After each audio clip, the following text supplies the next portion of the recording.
Hey there, YouTubers, and welcome back to another Pro Tip Tuesday.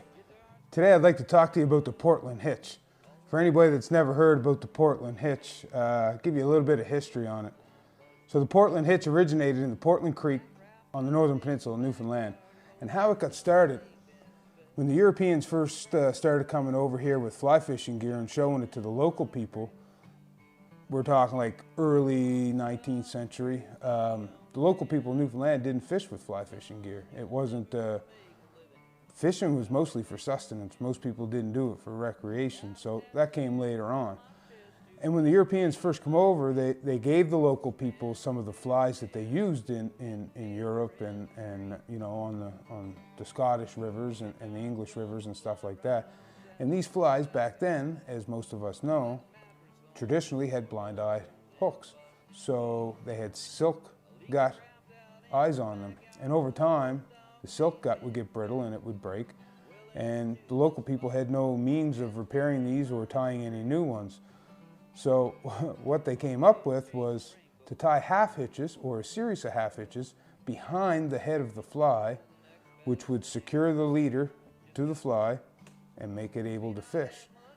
Hopefully the head was strong enough that it never pulled off. So whoever the fly tyer was, hopefully they were they were good at their art.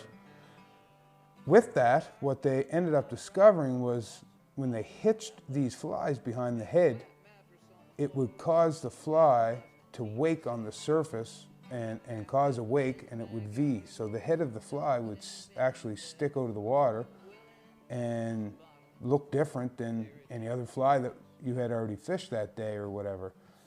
And it would actually increase, in some cases, the strikes and the amount of fish that you catch. So that's what I'm going to go over with you today, how to tie the Portland Hitch. There is a technique to it, in my opinion, and that's what we're going to go over with today. So stay tuned.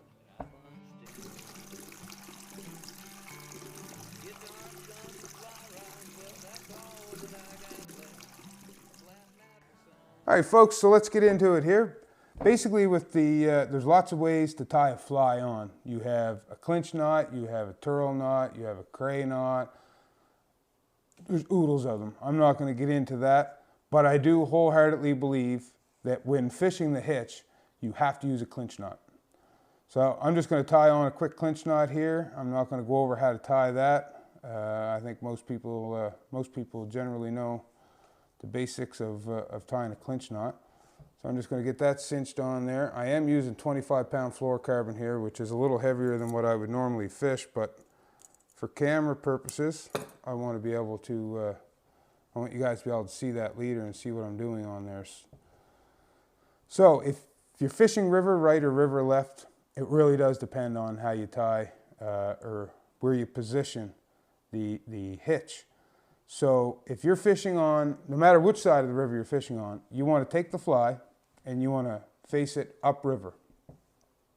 So if you're facing it upriver and you are on river left, you're going to tie the hitch coming off what I would consider the right side of the fly.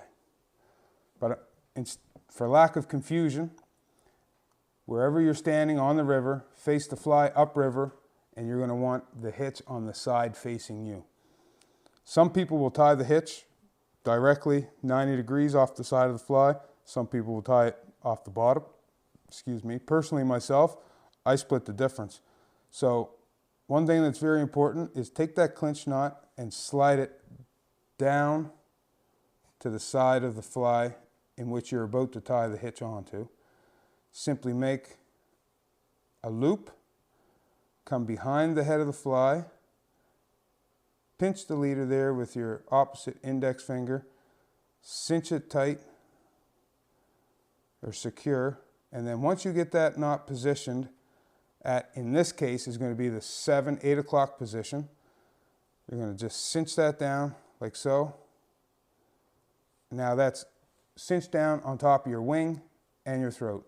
The hitch will, over time, ruin your flies, but hey, if you're hooking a salmon or two on a fly, really, it's earned its keep.